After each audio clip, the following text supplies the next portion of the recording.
हां इव्हिनिंग. तर चहा पाणी झाला आहे. तर गाईज मी आज तुम्हाला दाखवत आहे बॅग पॅकिंगची व्हिडिओ. म्हणजे पॅक ऑलरेडी झालेली, पण माझ्या बॅगमध्ये काय काय तर ते मी तुम्हाला दाखवते. सो बघा. तर गाईज उद्या फायनली डिलेवरीचा दिवस आलेला आहे. तर 15 डिसेंबरला डिलेवरी करायची. सो मग उद्या डिलेवरी आहे. उद्या सकाळी 6:30ला जायचं आहे आम्हाला. तर म्हटलं आज बॅग पॅकिंगची व्हिडिओ ती आहे ती टाकून देऊ. तर मला डिलेवरीचा जो त्रास असतो, म्हणजे जे फॉल्स लेबर पेन असतात तर ते स्टार्ट झालेले. म्हणजे कसं अचानक मधूनच असं दुखून येतं पोटामध्ये, आणि फक्त ते 1 सेकंदासाठी किंवा 1 मिनिटासाठी येतात. सो असे लेबर पेन असतात, पण खूप डेंजर असतात. बापरे. आणि जेव्हा ते ट्रूवाले लेबर पेन्स येतात ना, सो ते लगातार येतात आणि ते थांबत नाही. तर ते खूप डेंजर असतात. तर ते नाही अनुभवायचे. सो त्याआधी उद्या सकाळी लवकर दवाखान्यात जाऊ. तर बघत राहा बॅग पॅकिंगचा व्हिडिओ. हॉस्पिटलला तर 9 महिने 9 दिवस भरत आले.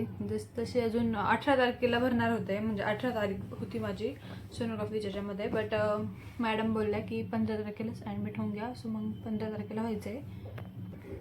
कारण आधीच्या डिलेवरीमध्ये आणि ह्या डिलेवरीमध्ये डिस्टन्स कमी आहे. सो मग टाक्यांवर ताण पडू नये म्हणून लवकर जे आहे, लवकर म्हणजे तसं फक्त 1-2 दिवसाचाच फरक पडतो आहे. तर 15 तारखेला ॲडमिट व्हायचं आहे आणि दिवस पण चांगला आहे. सो मग जायचं आहे उद्या सकाळी 6:30लाच. आम्हाला बोलवलेलं आहे 6:30 वाजता ॲडमिट व्हायचं आहे. मग तिथून पुढे मग डिलिव्हरीची प्रोसेसिंग वगैरे. तर चला, भरपूर दिवसापासून मी तुम्हाला म्हणत होते की मी बॅग पॅकिंगचा व्हिडिओ जो आहे तो दाखवणार आहे. सो मी आज तुम्हाला दाखवते बॅग पॅकिंगचा व्हिडिओ. तर संपूर्ण व्हिडिओ जो आहे स्किप न करता बघा. तर आत्तापर्यंतचा प्रवास तर प्रेग्नेन्सीचा तर खूप चांगला होता. फक्त आता माझं पोट दुखायला लागलं आहे. 2 दिवसापासून जे आहे फॉल्स लेबर पेन असतात तर ते येत आहे. म्हणजे मधूनच असं अचानक पोट दुखून येतं आहे. आणि फक्त 1 सेकंदासाठी येतं आहे, पण इतकं डेंजर दुखतं आहे ना की असं वाटतं आहे खूप डेंजर दुखतं आहे. एवढंच सांगू शकते. बॅग पॅकिंगचा व्हिडिओ. तर मी काय काय घेतलं आहे हॉस्पिटलला जाण्यासाठी तर ते मी तुम्हाला दाखवते.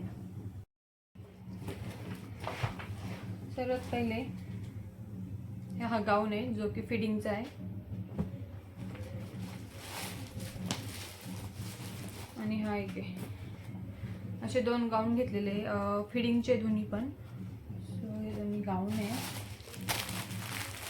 तर याच्यामध्ये शूज आहे, विंटर शूज ते घेतलेले. कारण सध्या थंडी खूप आहे त्यामुळे हे शूज घेतले.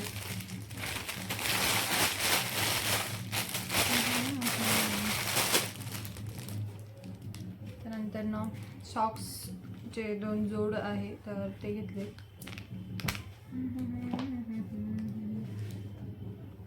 हे रुमाल आहे जे की बेबीसाठी लागणार आहे.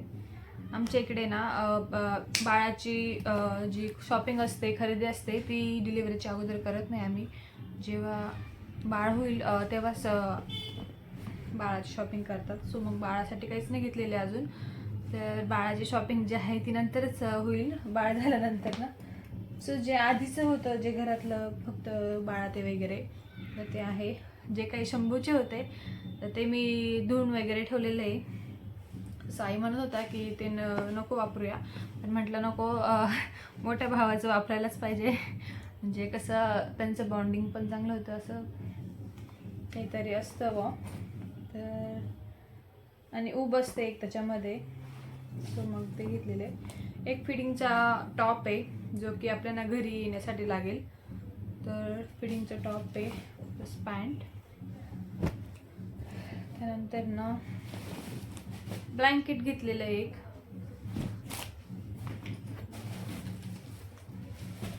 हे सॅनिटरी पॅड आहे. त्यानंतर ना हे जे होते शंभूचे होते जे की मी धुवून वगैरे ठेवलेले आहे मस्त. कम्फर्ट आणि डेटॉल टाकून धुतलेले. हे फिडिंग ब्रा आणि हे स्वेटर. सो इतकं बॅग पॅकिंगमध्ये आहे. आणि आता माझं मेकअपच्या वस्तू त्या दाखवते मी तुम्हाला. हे आहे पॉन्डचं मॉइश्चरायझर आहे, मॉइश्चरायझर. त्यानंतर ना कंगवा पावडर. थंडी खूप आहे आता, त्यामुळे लिप बाम आहे आणि टिकल्याचं पॉकेट, क्लोजअप अँड ब्रश. इथे क्लचर आहे आणि माझं चार्जर मोस्ट इम्पॉर्टंट. सो एक टी शर्ट पण घेतलेलं आहे, त्याचं यूज नाही होणार पण ठेवलं आहे सोबत. आणि सगळ्यात महत्त्वाचं म्हणजे फाईल. तर एवढं सगळं जे आहे बॅग पॅक करून ठेवली होती मी.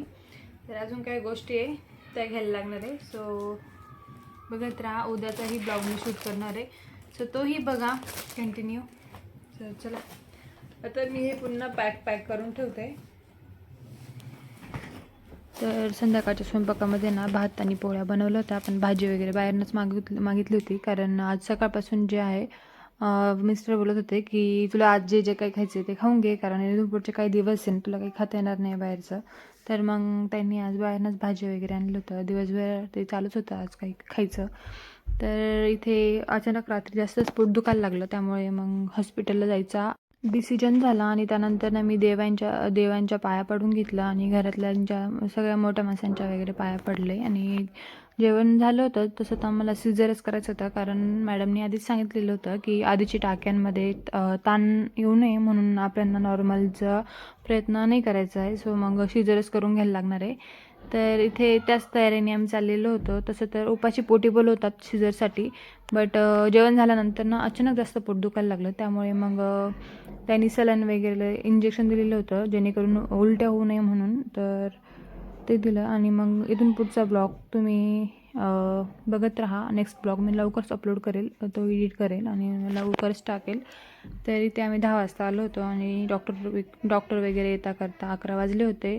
त्यानंतर मग डॉक्टर आले आणि मग नंतर सिझर झालं आणि सुखरूप असं बाळ आपलं बाहेर आलं. आणि इथून पुढचाही ब्लॉग जो आहे तो नक्की बघा. तर चला, बाय, गुड नाईट.